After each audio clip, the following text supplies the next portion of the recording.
In this video, Eric's going to share with you a lot of great information about what to look for in a product. But while you're watching this, don't worry if you feel a little bit overwhelmed.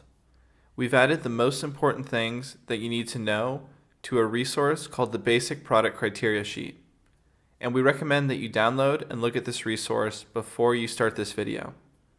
You can find it in your resource packet, or you can download it as an attachment to this video. In this video, we'll cover basic product criteria.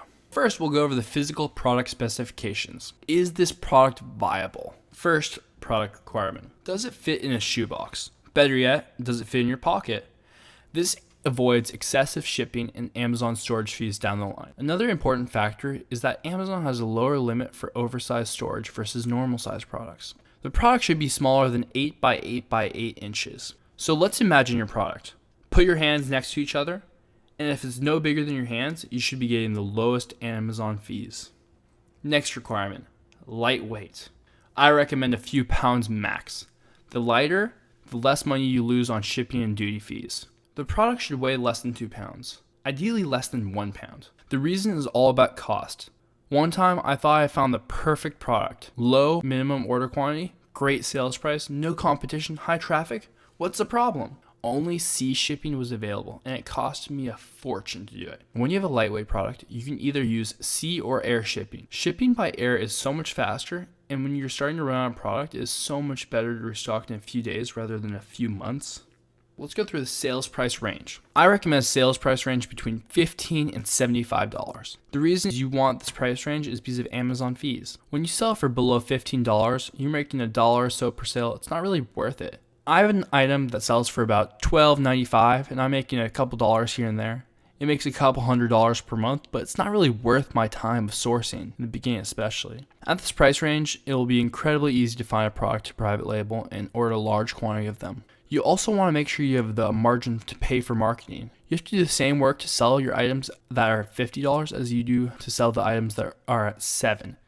Unless you're a Walmart, low profit and high volume is a tough game to win. So you might ask, why $75 for the upper limit? After a certain price range, people want a product that they actually need to put some time before buying the product. With a certain price range, people will freely throw money at the product without much thought. I really think $75 should be the upper limit because not all products are created equal, and $75 may be a great price for a certain set of products. Does your item pass a stress test? Could it survive a drop from a building? Is it safe in the hands of a toddler? When products are not durable or easily breakable, like drinking glasses for example, they tend to break in shipping. People will blame you instead of UPS, and they're going to leave 1-star reviews for you. It's not your fault, but your sales will suffer over time. This is important because shipping services are not really careful with your items. Have you ever seen how Amazon packs your items? I've checked out some videos of Amazon packing items and they just throw it in a box and ship it out. Is your item simple technology? I would avoid any product that has charging or has batteries. Make sure there are not many moving parts. If your tech doesn't work, you're going to have negative reviews. Market conditions. Is your market viable? First market condition, reviews. Reviews are critical in helping your item rank and is extremely important in convincing your potential buyers to choose your product over a competitor. On average, each one of my items gets 1 review for every 100 to 200 items sold. This is so low, and when you think of a product that has 10 reviews, they typically sold about 1,000 items. This is extremely important even though reviews are a pain because they mean an incredible amount on Amazon. It can make or break your item from selling well. There is still a lot of money to be made other than the first 3 positions on the first page. Spot 7 may be $1,000 to $2,000 a month product. Very few people will complain about making this much money off one of your products month after month. When several items have less than 100 reviews, it just means you have a pretty good shot at getting on the first page. Bestseller rank. If you're going to sell something, you want to make sure there's enough volume to meet your income goals.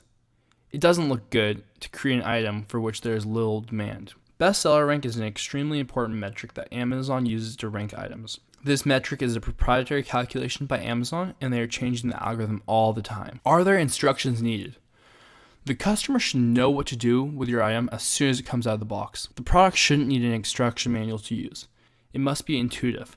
Amazon really doesn't give you that much space to talk about your product. So why would somebody buy your product if they don't even know how to use it? If people don't understand something about your product, they perceive it as your fault, and they will write 1-star reviews. When they misuse the product and it doesn't work correctly, they'll blame you. Think of it like a cutting board. No instructions needed, as opposed to something that's hard to put together or electronic. Are there any household names? If there's a strong brand that people associate with your product keyword, stay away. Duracell, Kleenex, Sharpie. It'd be very hard to compete with the national brand. For example, you don't want to sell cameras. Canon and Nikon would crush you. You need to think about categories like kitchen items and other accessories where there's no national name present. Just remember, I would stay away from kitchen items now because of the competition.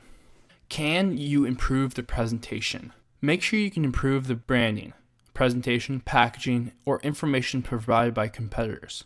If the product page looks ugly, you can optimize it. Unoptimized, short titles, poor quality photos, price too high, price too low. These are all signs of a bad presentation. Read the negative reviews and see what customers don't like. Incorporate these improvements in your product. Can you bundle an accessory? Can you put 2 in a package? Anything you can do to make the customer see it has an added value. Is it available at Walmart? This is a pretty basic requirement. Make sure the product is not a commodity and it cannot be purchased at a big box store. All stores now have an online front. And ideally, buyers can't get this item in big box stores, so they have to buy online, typically, which means Amazon, which means you. Let's say you wanted to source a cutting board. These can easily be purchased at Walmart. But what if you wanted to purchase a specialty cutting board, maybe with an antimicrobial coating? I doubt you could find that at Walmart.